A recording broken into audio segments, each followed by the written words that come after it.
Bonjour amis. Je veux vous parler de la voiture Toyota Avensis. Il n'y avait pas beaucoup de moteurs proposés pour ce modèle, mais ils s'adaptaient tous parfaitement. Les unités essence n'ont pratiquement pas changé après le lifting. Ils appartiennent à la famille Valvematic et, selon la cylindrée, atteignent 132-152 chevaux. Il s'agit essentiellement d'un moteur d'une capacité de 1, 6L, 1, 8L ou 2, 0L. Les diesels sont des moteurs de 2 et 2 litres de la famille D4D, avec une puissance allant de 124 à 177 chevaux. Le moteur de D4D a été remplacé par un design BMW lors du changement de modèle de 2015. Les moteurs diesel de l'Avensis précédente étaient loin d'être excellents, mais les plus récents de la série 1ADFAE se sont définitivement améliorés. Ceux-ci ont été installés dans l'Avensis 3.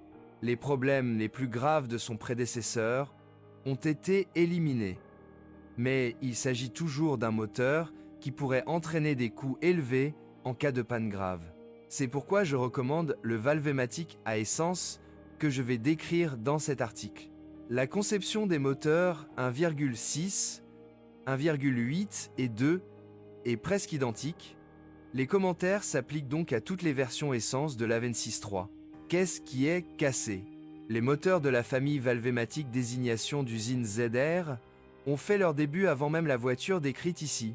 Ils étaient censés être suffisamment polyvalents pour alimenter des modèles plus grands, de l'Auris et de la Corolla au RAV4. Et c'est ce qui s'est passé. Le Valvematic s'est avéré être un moteur si réussi qu'on le retrouve encore aujourd'hui dans la Corolla et l'Auris classique. Ce qui signifie qu'il répond aux dernières normes strictes en matière d'émissions de gaz d'échappement. La clé du succès réside dans le système de levée variable des soupapes Valvematic, réglable en continu en fonction des conditions de fonctionnement.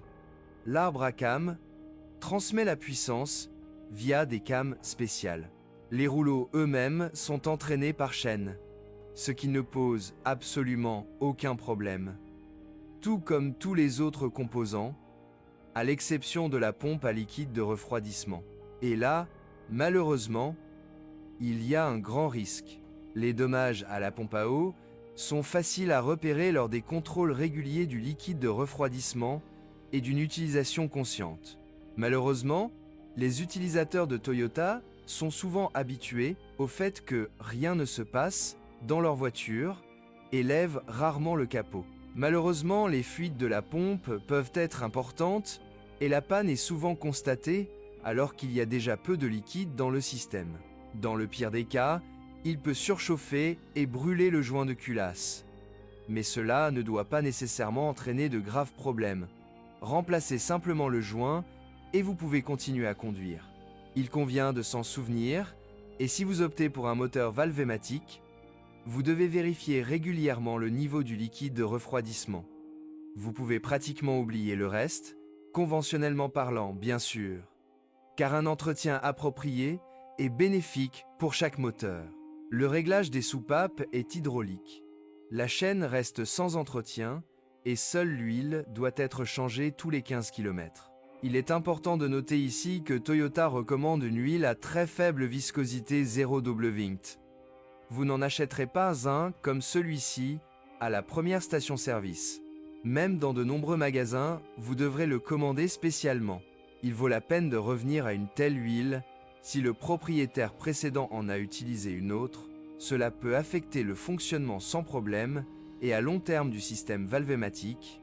Cependant, vous pouvez également utiliser avec succès des huiles 0W30, 40 ou 5W30, 40. Grâce à l'injection indirecte, un système à gaz relativement bon marché peut être installé, ce qui ne signifie pas qu'un système à 500 sera une bonne solution. Les moteurs Valvematic nécessitent un dosage précis du carburant. Il est donc préférable de choisir un système d'injection séquentielle haut de gamme pour 750 à 1.0. Les transmissions automatiques CVT ne posent aucun problème de durabilité, même si leur fonctionnement spécifique nécessite un certain temps d'adaptation. Le moteur à essence de 2,0 litres produit un couple maximal de 196 Nm, de sorte que ni la boîte de vitesse ni les engrenages coniques ne sont surchargés. Et le reste, comme je l'ai mentionné, l'intérieur n'est pas fait de la meilleure façon et les matériaux sont de qualité moyenne, ce qui est malheureusement également visible sur les voitures d'occasion. Le revêtement peut s'user ou se froisser par endroits et les plastiques se rayent rapidement. La carrosserie était bien protégée contre la corrosion, mais, comme c'est typique des Japonais, une fine couche de vernis délicat a été appliquée. Je déconseille le polissage fréquent, surtout mécanique. La carrosserie n'est pas très rigide et peut grincer. Mais il faut être particulièrement prudent lorsque l'on roule sur des bosses. Nous vous déconseillons d'attaquer les gros nids de poules à une vitesse excessive, car cela pourrait provoquer des fissures dans le pare-brise. La même chose peut se produire lorsque l'on sort d'un garage chauffé par temps très froid. La suspension est durable et peu coûteuse à réparer.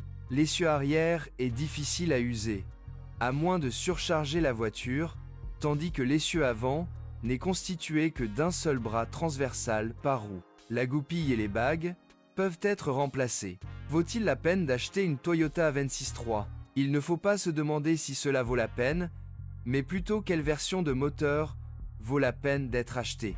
La bonne réputation de ce modèle est attestée par les prix et la durée de diffusion des annonces pour les exemplaires achetés et entretenus dans le pays.